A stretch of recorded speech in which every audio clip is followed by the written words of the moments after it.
Gabriel José de la Concordia García Márquez, más conocido como Gabriel García Márquez o familiarmente como Gabito o Gabo, desde que Eduardo Zalamea, subdirector del diario El Espectador, comenzara a llamarle así. Nace en Aracataca, Magdalena, Colombia, el día 6 de marzo de 1927.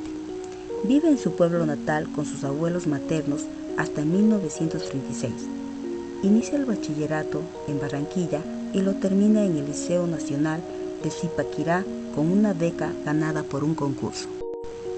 Ingresa a la Universidad Nacional de Colombia en Bogotá en 1947 a estudiar Derecho y comienza a publicar cuentos en el periódico El Espectador de Bogotá. De esta época son sus primeros cuentos, que después se recogen en el libro Ojos de Perro Azul. En 1945 se traslada a Cartagena a continuar sus estudios y allí inicia su carrera como periodista. En 1950 se instala en Barranquilla. En estos años colabora con los periódicos El Universal y El Heraldo de Barranquilla en una columna fija con el título de La Jirafa.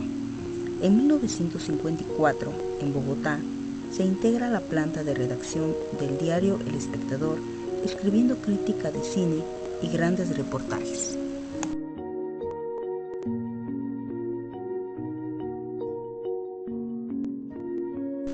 En 1955 gana el concurso nacional de cuento con Un día después del sábado. Publica La hojarasca, su primera novela, y la crónica relato de un náufrago. Viaja a Europa como corresponsal del Espectador, que poco después es cerrado por Gustavo Rojas Pinilla. En 1956 vive en París y en 1957 viaja por Europa Oriental. El mismo año va a Caracas a trabajar como periodista en la revista Momento y en 1955 regresa a Colombia para casarse con Mercedes Barcha en Barranquilla. Tienen 2 hijos, Rodrigo y Gonzalo, y publica El coronel no tiene quien escriba en la revista Mito. En 1959 es corresponsal de Prensa Latina, la agencia noticiosa cubana, en Bogotá. En 1960 trabaja para Prensa Latina en Cuba y en Nueva York. Entre 1961 y en 1967 reside en México como periodista y escribe guiones cinematográficos como El gallo de oro y Tiempo de morir. En 1962 publica La mala hora y Los funerales de Mama Grande. En 1967 publica su obra más célebre, 100 años de soledad, y se establece en Barcelona.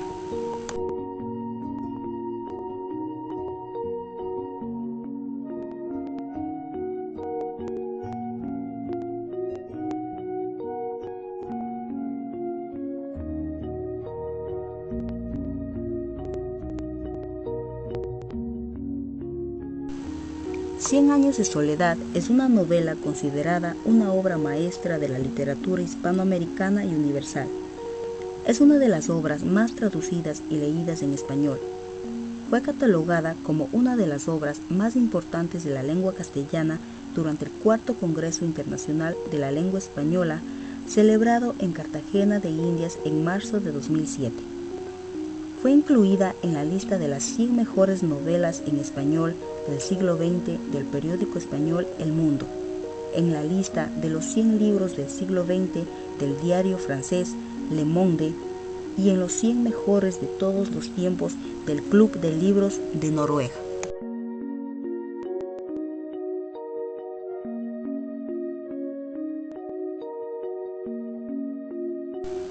La novela fue escrita durante 18 meses, entre 1965 y 1966 en la Ciudad de México, y se publicó por primera vez el 5 de junio de 1967 por la Editorial Sudamericana de Buenos Aires, a donde fueron enviados los originales por correo o divididos en 2 partes, porque debido a las dificultades económicas el escritor no pudo pagar el primer envío completo.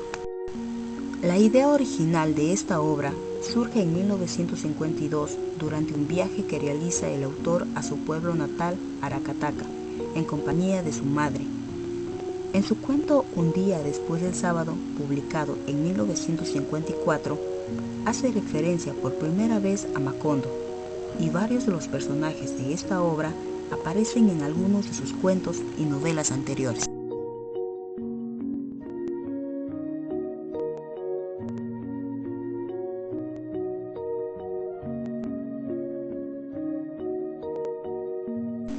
El libro se compone de 20 capítulos sin título, en los cuales se narra una historia con una estructura cíclica temporal, ya que los acontecimientos del pueblo y de la familia Buendía, así como los nombres de los personajes, se repiten una y otra vez, fusionando la fantasía con la realidad.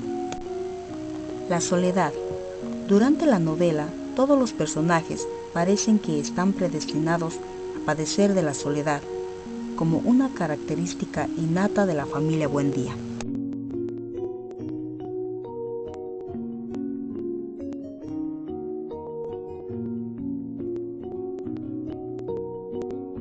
Años de soledad pues es la génesis de la familia Buendía.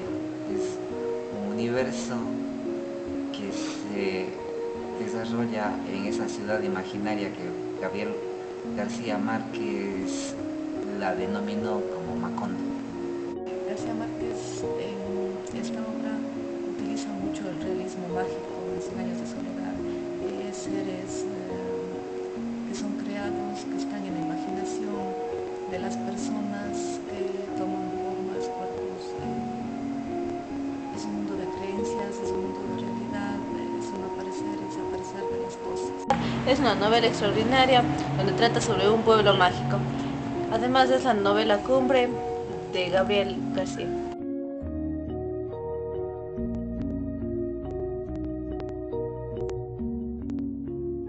Yo soy simplemente un observador de la realidad nuestra, una realidad para la cual tengo una sensibilidad especial. Por eso me cuesta mucho trabajo salirme de mi mundo, porque yo tengo una sensibilidad especial para este mundo en que nací, y es con esa sensibilidad con la que yo trabajo. Me niego a salir de ella, no tengo por qué salir de ella, me ha ido muy bien. Sí, yo imagino que para cada escritor es distinto. Yo entiendo que algunos escritores parten de un concepto, parten de una idea. Yo en realidad parto de una imagen. Lo primero que a mí se me ocurre de un libro es una imagen. Por supuesto se me ocurren muchas imágenes, casi, digamos, al día, pero hay algunas que persisten más que otras.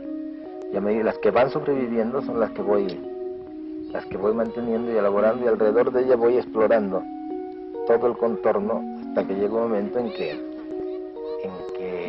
tengo el libro completo, como si ya lo hubiera leído.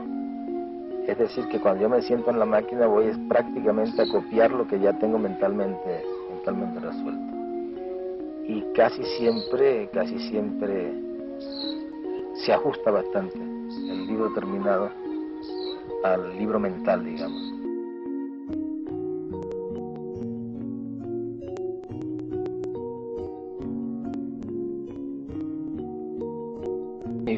Toda mi vida y toda mi obra se me ha ido tratando de explicarme, de contestarme a mí mismo a esta pregunta. ¿Qué es la soledad?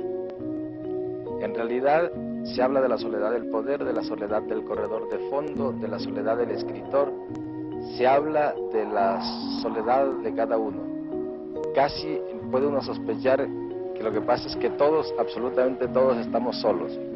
En algún momento yo lo vislumbré como el contrario de la solidaridad. Sin embargo, creo que es bastante más profundo y más complejo. Lo que pasa es que si yo llego a descifrarlo, probablemente no vuelva a escribir, porque precisamente yo escribo es para tratar de saber qué es la soledad. Por consiguiente, prefiero no saberlo y seguir escribiendo todavía mucho tiempo.